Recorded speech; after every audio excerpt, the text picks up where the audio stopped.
thanks for coming down. It's a big amount of people here. We've really grown. So welcome to Gibraltar Startup Community. It's pretty much a journey. We've grown phenomenally over the past few months, and it's all been down to all of you who've come down. And today we're going to be talking through hospitality startups, and we're also going to be giving an introduction about creating a sales funnel. But first, what the startup community is. So at the moment we're doing monthly events, and we're just doing monthly meetups where we have a couple of speakers come down and really talk through tips for anyone who's interested in a startup and doing it themselves, or for anyone who's looking to invest, or any element of a startup. This is the place to be. We're a not-for-profit organisation, and ultimately we want to put Gibraltar on the map for startups. By 2020, our vision is to have Gibraltar as a place to start up one of your companies in Europe. Sounds like a big ambition, maybe, but we're definitely on our way there. As I said, we've grown to over 250 members in just over 6 months, which is phenomenal in Gibraltar. And to get 50 people down on a Thursday night is always a hard task. So inevitably, what is a startup? There's two ways you can really look at it. I'll probably identify more with this one. So a startup is a temporary organization in search of a scalable, repeatable, and profitable business model. So for those of you who do have a mechanical mind, this is probably what you'll identify with more when you're going to approach setting up a new business. For those of you who are a bit more passionate, it's about making something people love and spending less than you make. There's definitely a lot of people I know who fall into this category, and this is the passion that will keep you trolling through those long, hard nights when you've got your deliverables when you're growing your business. So at the moment, the startup community is it's about 4 or 5 of us.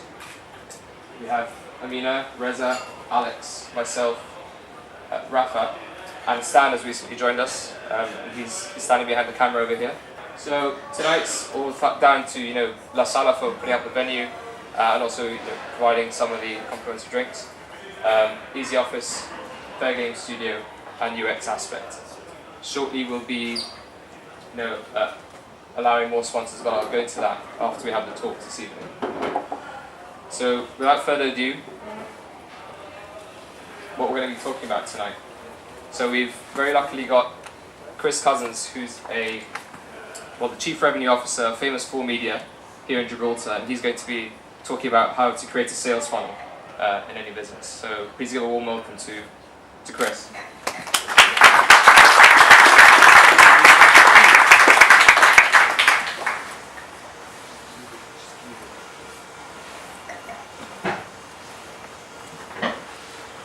Well, good evening, guys. It's really nice to be here and to speak with all of you.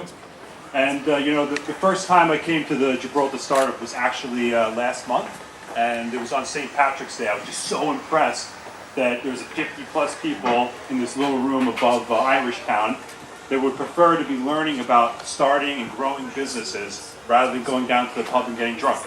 So I happen to think this is a group that's worth getting involved with. This is a group that really is encouraging startups in Gibraltar and in the community around here, and it's a great thing.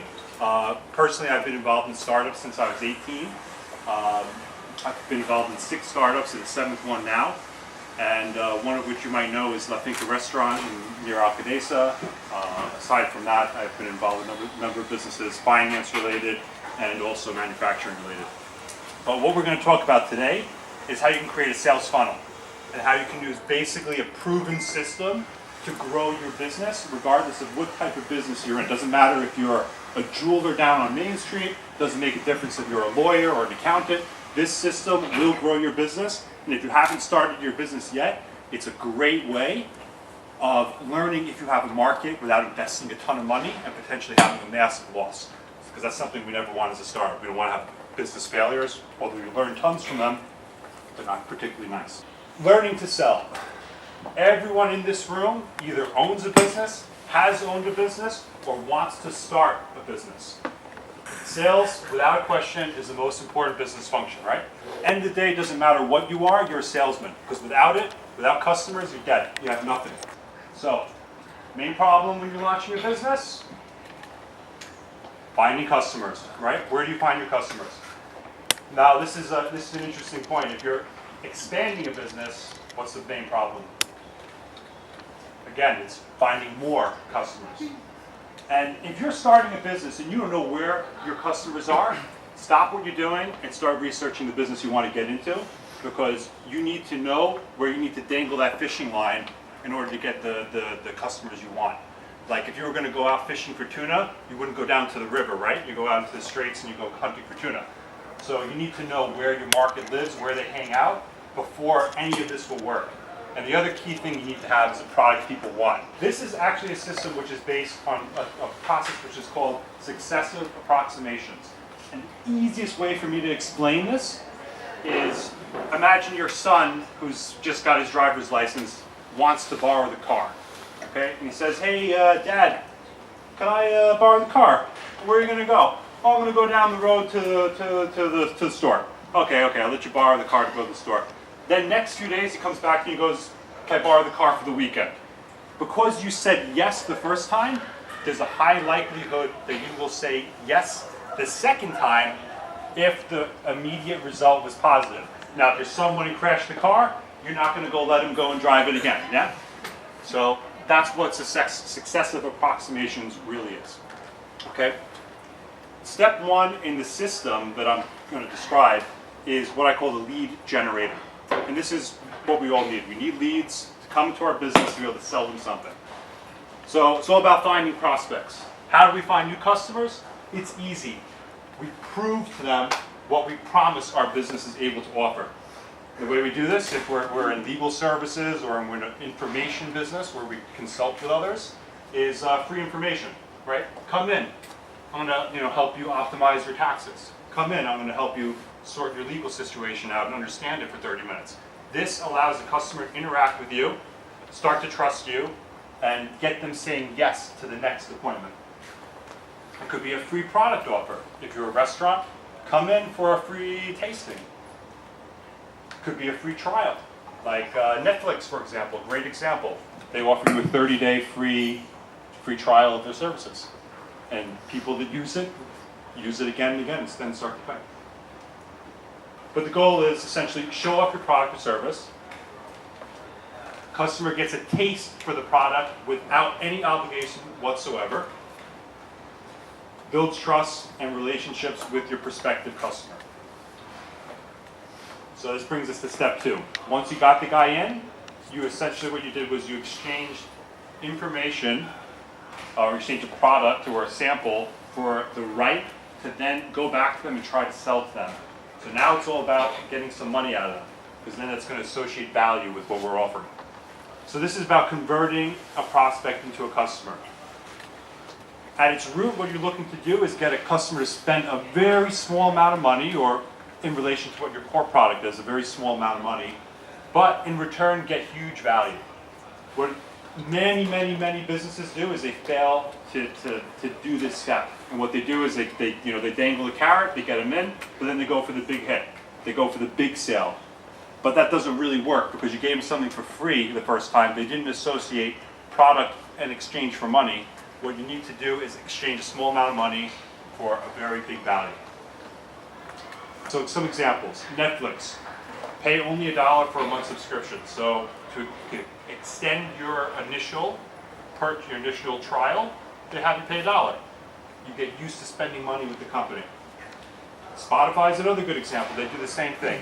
Try our premium service for free for 30 days, then they charge a very small amount of money, or at least they used to in the beginning, for you to extend it for 90 days. It gets you hooked on the product. At my restaurant, La Finca, we would do things like wine tasting in the beginning, spend €10 and you basically get a whole meal with lots of wine. It brings in a lot of new business and it gets people used to spending money and getting value from your products. Legal, exactly, you got the guy in for a face-to-face in the beginning. Now, what do? You go and get them in to pay a small amount of money to finish the initial job, right? So the goal of the step 2 is turn the prospect into a customer. They become a customer when there's an exchange of money for goods. It's to get the customer to appreciate the value of your product by paying a small amount of money, and it builds a huge amount of trust. And then finally, if you're successful, it gets the customer hooked on the product, and you're going to get them back again and again and again. And then that brings us to step 3, which is your milestone sale. Now this is where it all really comes down to. You know, the step 2, if you successfully did step 1 and step 2, you're going to get the real big money sale. What this is when most people start the sales, this is where most companies make the big mistake. They start the sales process at this point. If you start the sales process at this point, it's going to result in a 20% conversion rate if you're lucky.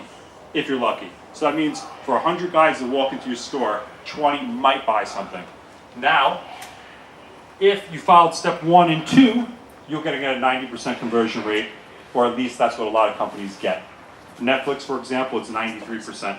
93% of the guys that sign up for Netflix stick with it for a long time. The key is creating a long-term profitable customer. It's not just ending it here, right? So if we just end it here, all we would do is cover our marketing costs. Because the cost to get a customer in our door is quite high. For a bank or for a finance company, just to click on a link on Google is about $14 a click. So if you're a bank or finance or lender, you're spending a huge amount of money just to get the guy on the website. What you need to do once they're on the website is convert it into a sale. And tons of businesses just stop at that point. They don't continue the process. So example, again, Spotify now charges you $9.99 a month. That was a milestone sale. So the goals of step 3, you acquire the customer, you get them in the door. You're going to build the relationship. You have their trust now. You're building revenue at this point to reinvest into this process. What you want to constantly do is take the money you earned from the first big sale, put it back into the beginning, and continue your pipeline, continue your funnel of customers coming in the door. So step 4, I call it your profit multiplier. And this is the time to really make money. It's to take the initial customer and turn it into a total profit center. The way you do this is by upselling or by cross-selling. What is upselling? Upselling is when you want to book an economy ticket on Virgin Atlantic, and then they give you that little video that shows the premium economy and the big legroom you got, and then you go, oh, that sounds pretty good. I'd like some extra legroom. It's only 54 pounds more. You go for that. Then what it does is it's an upsell. It's a huge profit maker for Virgin. The key to this is really making the sale right away. If the customer is in a buying mood, they're going to go ahead and they're going to buy more. As long as the product you're trying to sell them relates to the original product or enhances the value of it. For example, let's say you went to a surf shop to go and buy a surfboard, right? You go to the surf shop and say, hey, I just want a surfboard. The first and then he goes, you're at the checkout line, you go, hey, do you have a wetsuit? No, I don't have a wetsuit actually. I'm not really looking for one. Well, I got a wetsuit on sale. It's 10% off. You're gonna need it. It's cold. Boom, you sold the guy a wetsuit. Then you go, hey, did you get surfboard leash? You're gonna need it, otherwise you're gonna lose your board. Yeah. Then he goes and buys a surfboard leash. What he did, he came in to buy a $200 surfboard. Now you sold him another $200 worth of accessories. That's cross-selling. So cross-selling is offering similar products that people might need for the core product they look to buy. What you need to do is ask for the sale. So many people don't do this. They just expect customers to walk in and buy something. And you see it all the time in retail. You walk into a store, how many times does someone never ask, do you need help? Would you like to buy this? This looks really good on you. So many businesses, especially in Spain and locally, I find, don't interact with the customers enough to get as much value from them as they can.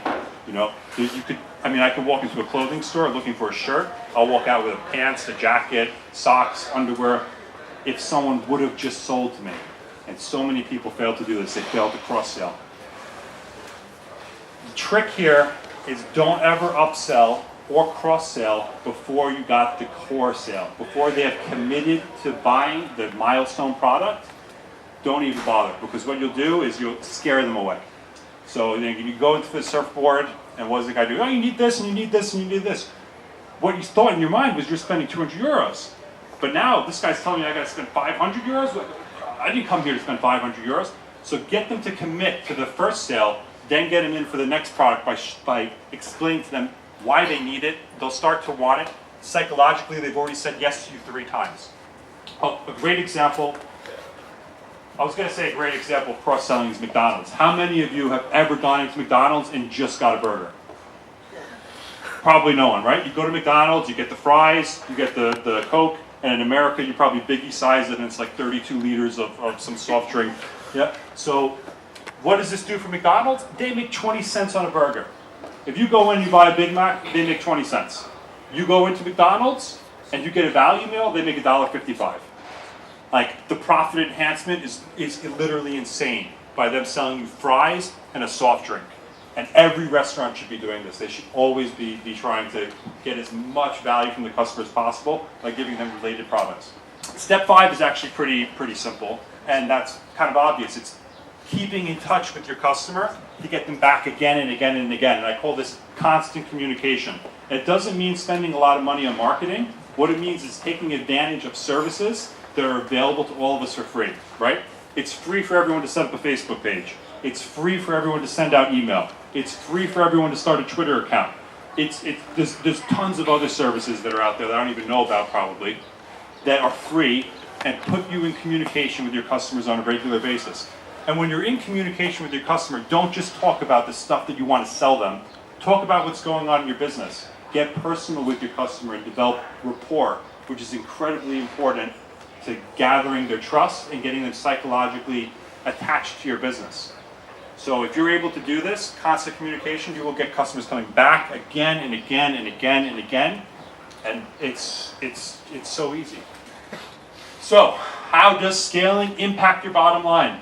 Let's say you have a nice little business in Gib and you make 7,500 pounds a month. That's a pretty good business, and a lot of us would be really, really happy with earning that. But it's a good profit. Imagine you use step 1 through 3 just to get 3 times the amount of customers you had, and assuming your cost of goods haven't changed, and assuming nothing really core in your business changed. I'm not going to start doing like an accounting exercise here, but just pretend everything stayed the same. You multiplied your customers by 3. Now you're making $22,500 a month. Now if you start implementing upselling and cross-selling, you're making $67,500 a month. And if we start marketing and we start getting these customers to come back to our business multiple times in the year, say they came back 3 times and they only used to come 1, what does that result in? That results in 202,000 pounds a month in profit simply by implementing these steps. Now you have a business which is worth 2 million pounds, 2.5 million pounds. So you went from that to that, and you could do that in a year if you pull it off the right way. Now, I've seen businesses implement this strategy. It doesn't cost a lot of money to do. It's very, very, very, very good for a startup, because if you don't get past step 1, you don't have a business, right? If you can't give your product away for free, you don't have any chance. And the fact is that 42% of businesses fail because they are unable to sell their product and build a market for what they're trying to do. So that's a sad reality. And actually the failure rate for a new business is quite high. So you have to do everything you can without spending tons of money to generate this deal flow. And once you get that deal flow going, things tend to work out. So that's about sums it up for me. I hope that was valuable for you. Thank you very much, Chris.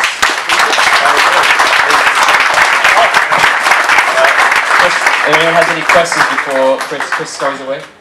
Yeah, sure. Questions are fun. Simple question. Just say you're doing legal services or accounting services. Yep. How can you give something away free just to start? Well, I mean, actually, this is a good question, because a few years ago I had a tax problem in the U.S. and I had to call up a tax specialist to deal with it.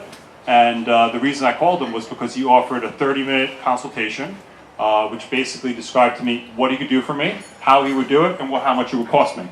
And I ended up using him, and I ended up resolving the problem really, really quick. So, I mean, it's really a free consultation. Get them in, show them you know what you're talking about, prove to them in the consultation that you could do the job, and I think you'll get a lot of business from that. There we go. How would you apply this when your main consumers who wants their attention rather than their money?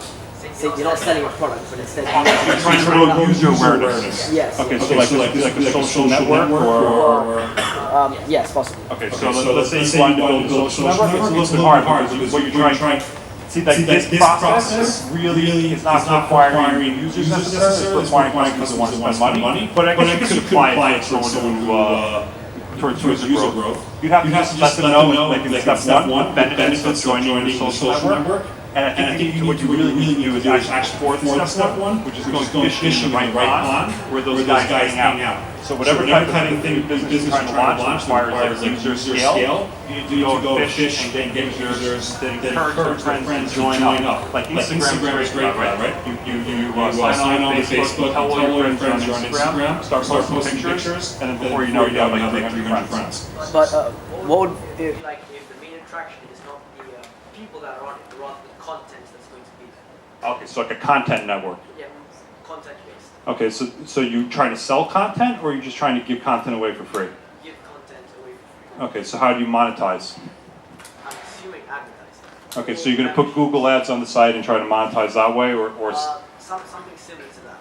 Okay, so actually what you're doing is really interesting because like in bloggers, what you're trying to do is step one in this whole process, which is a lead generator, lead magnet. So what you need to do is your product's information. You need to give away some interesting information, which is valuable for whatever keyword the person's searching for. So like let's say someone was searching for how to set up a business in Gibraltar and you happen to have a blog on that. And then you have an ebook for sale or something, some sort of affiliate relationship with someone else. What you would do is you would optimize all of your keywords so that your product ranks really high on Google. You'll get search traffic. Once you start getting search traffic, then you entice them with free information. Hey, enter your email and I'll give you a free report on how you can start setting up your business in Gibraltar. 10 steps you need to set up a business in Gib. Something like that, and you can apply it towards whatever it is you're doing. That's how I would do it. Anyone else? No? Feel free. I'm around anyway. So. Thanks once again. We've got a very interesting talk from Wayne Elliott, who's the commercial director of the La Sala Group. So please give a warm welcome.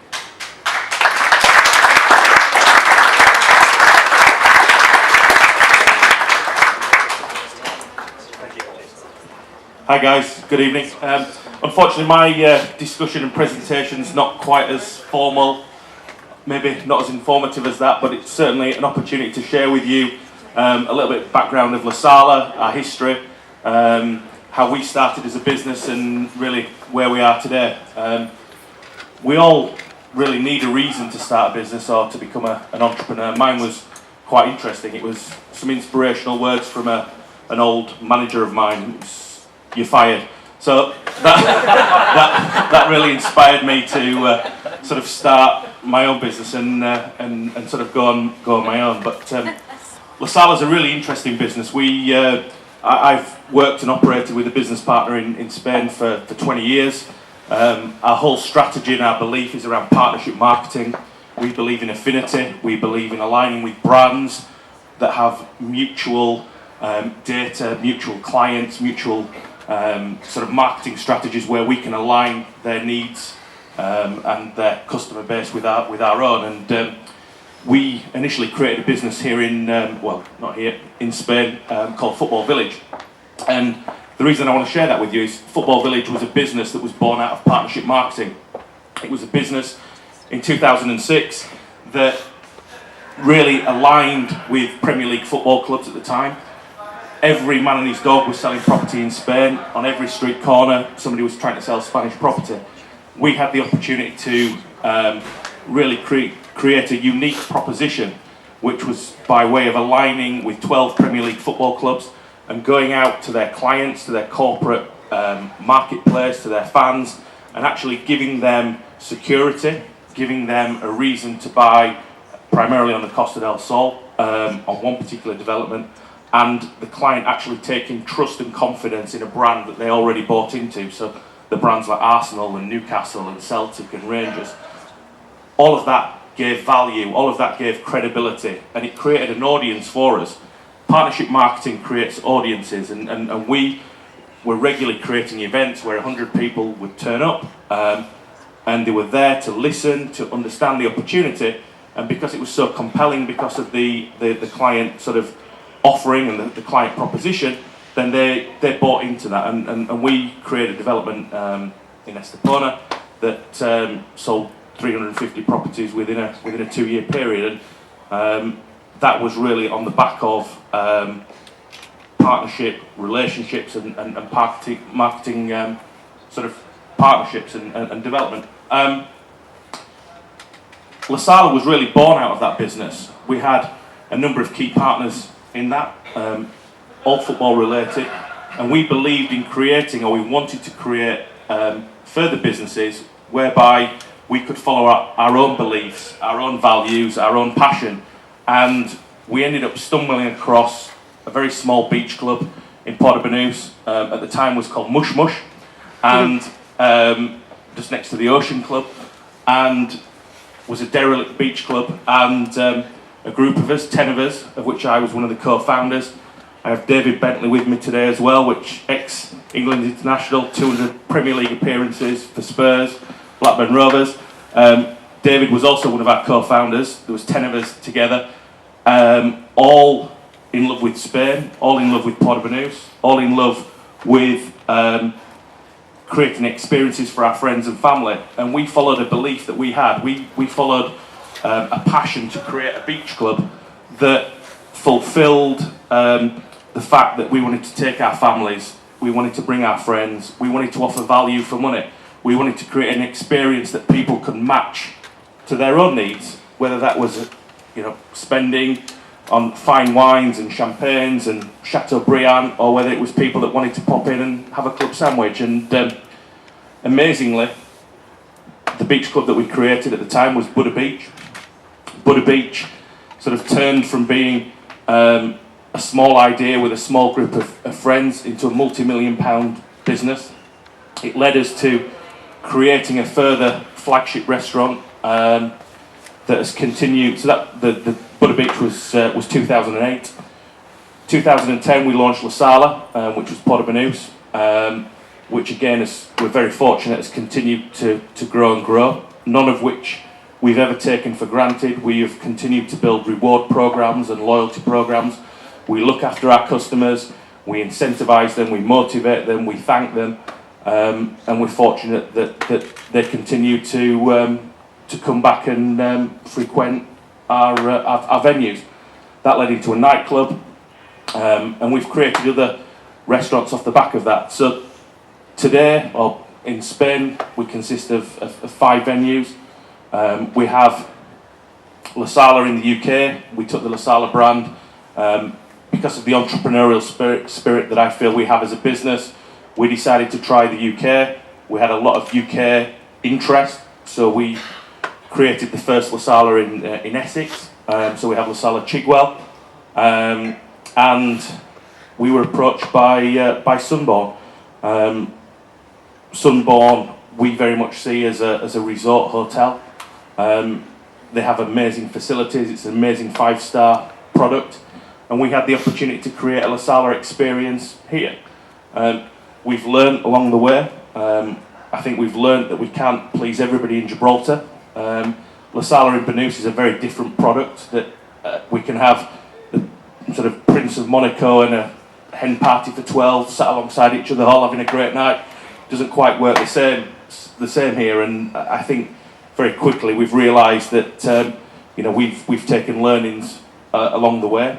We listen, we take feedback, we're out there in the marketplace, and as a business, and I think any startup needs to continue to listen to its customers, needs to listen to the feedback and evolve and adapt along the way, really. And I think that here we continue to do that. We think we're in a great venue. We love being part of Ocean Village. I was with the tourism minister today, with the owner and chief exec of Ocean Village, and we are excited by the potential of what Gibraltar offers, and our whole principle of business is working with others We want to create experiences. We want to create social and dining experiences that people enjoy. But you really do have to listen to your customer to create the experience that they want. And we work hard in particular as a group, but we work hard here in Gibraltar to achieve that. Data is really important to us. Our rewards program is something that we really sort of embrace. It's something that we really sort of look into. It's a way of us being able to communicate and build loyalty with the clients that we have. It's a way of understanding what their spending patterns, their needs, their habits, their preferences are, and we tailor our business and our offering to them. We believe in rewarding loyalty. We believe in adding benefit, and as a group, we don't take any visit for granted. We value every opportunity. We value the opportunity to host this event tonight. We would love to become the venue of choice for entrepreneurial initiatives, for startup businesses, and we, as a business, want to invest in those. We want to invest in creating a community that sees La Sala as the hub of that activity. You know, we have amazing facilities here. The Sunborn is fantastic.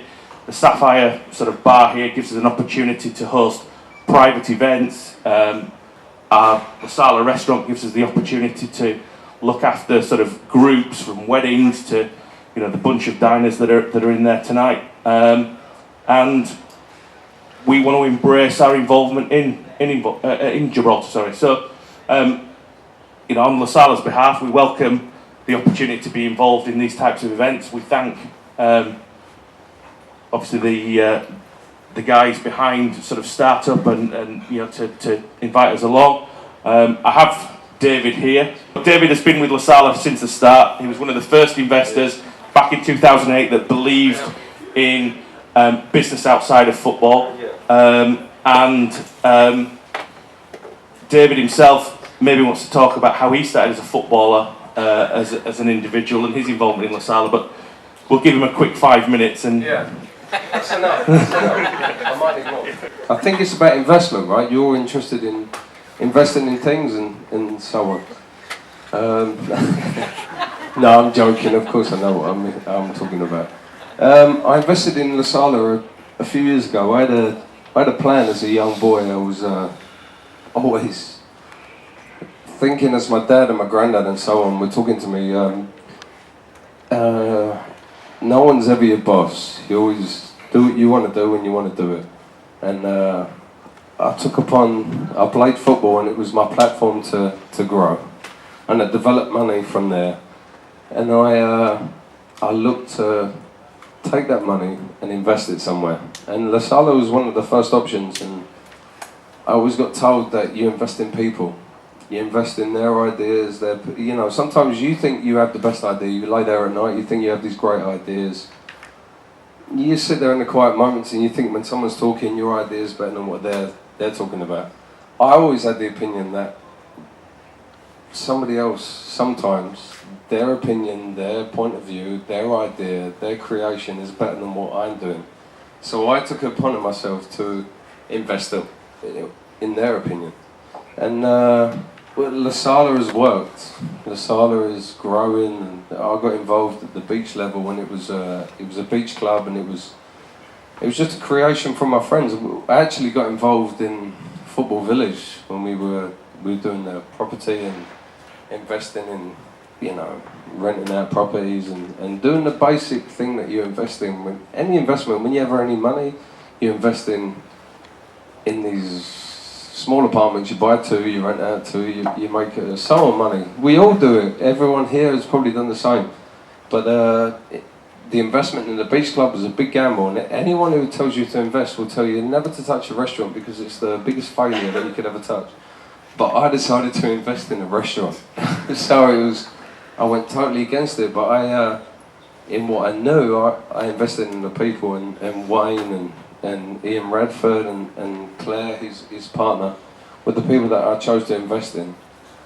I invested in their idea, and the idea grew and grew and grew, and it's grown into a multi-million-pound business, which is, you know, God bless it. It was whether it's luck or whether it's is something that's, is something we all believed in, and we attacked and we took on. It would probably, you guys here are more intelligent in business than I ever think I am, but I think you recognise the ability of, I recognise the ability of other people, and if you were sat in front of me, I would invest in you most probably if you had some good ideas.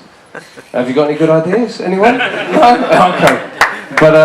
But this is the Lo Sala brand, and we developed it as friends, and it was a good thing to invest in. It's developed into a bit of an animal now, and we're taking it to different places and taking it to Gibraltar and so on, and now I'm talking and I don't know where I'm going, but it's 7 minutes. It's a great thing. Yeah. How long have I got? Oh, we had 5 minutes, but yeah. Can I sing a song, or is it all right? All right. Okay. All right. Well, let's give a warm round of applause for Wayne.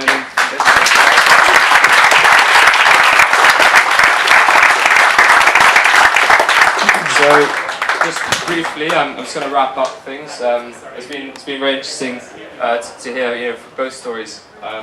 Chris's sales funnel, particularly now I know how to get the clients to pay money. But yeah, so thank you very much, everyone.